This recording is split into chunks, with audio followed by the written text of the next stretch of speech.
अम्मा कपड़ा वठी दे अम्मा कपड़ा वठी अब काॾो वठी ॾियांव तव्हांजो पीउ आहे ते तो रोलनि वांगुरु रोलंदो न कमाए न छा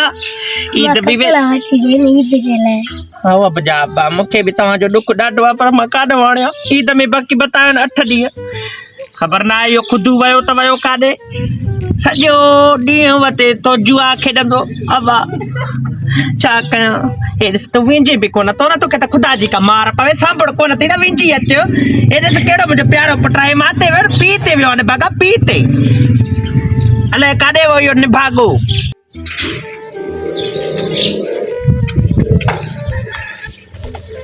ॾाढी गर्मी आहे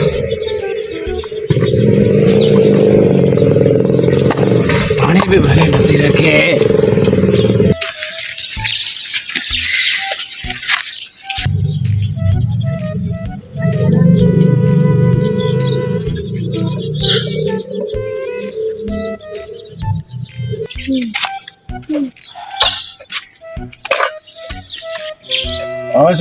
भाई हाँ वो गया केर अटू न तूं हाँ विया हेॾे पिनण पी वियो आहे तव्हांखे पिनंदा न ॿियो छा कंदा रे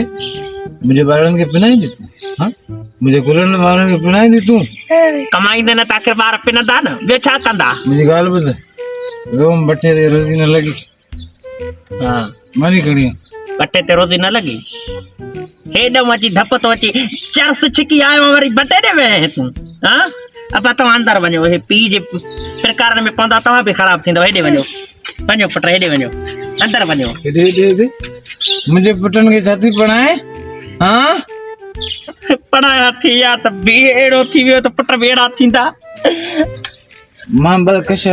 चर्च है ना बाकी मवाली थोड़ी आ अरे खुदा जे वास्ते सोच 8 ॾींहं बताए न ईद में न पुटनि खे कपिड़ा न मूंखे हा हालत ॾिस क़ुरान जी मार पैस वन मानी खणी आ वन छा मानी खणी आ बुख लगी आ मानी खाई ते हा खड़ी थी वठा बाक़ी छा हिकिड़ो मिंट पी जाए खड़ी थी अचां हिकिड़ो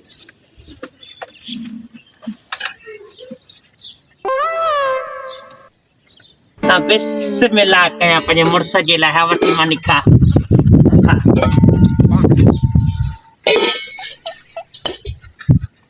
डैडी तू मेरी बेइज्जती थी करे हाँ सुबह आया तू ऑटो वठी नो कल वठी नो मैं ऑटो हाँ कल जे वठी ॾिनी त राति छा खाधई हाँ रात में थोड़ी खाधी मानी तो थोड़ी खाधी खुदा जे वास्ते थी त मुंहिंजी जान छॾ बस माने न पचाई थी काथों पचाए ॿार बि बुख ते न तूं छा वठी आयो मानी पचाया मां सूरन जे लाइ तो सां छा थी थियो हंसकारी थी करे छा हाँ अरे खुदा जो कसम छा हणंदो ई हाँ ए छा आहे अबा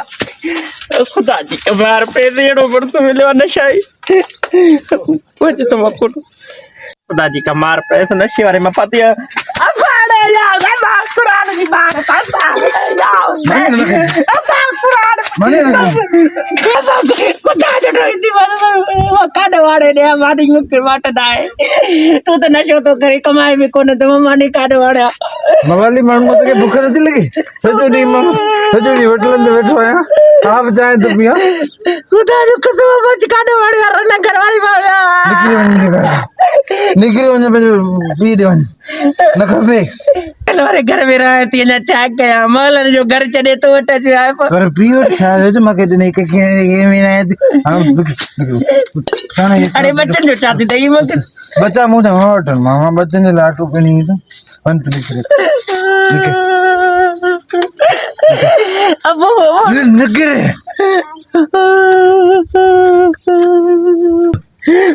अॼुकल्ह जे मुआशरे में औरत न पर मर्द ख़राब हूंदो आहे छा मक़बूल पंहिंजे घरवारे खे वापसि आणी थो ॾिसो पार्ट 2 में।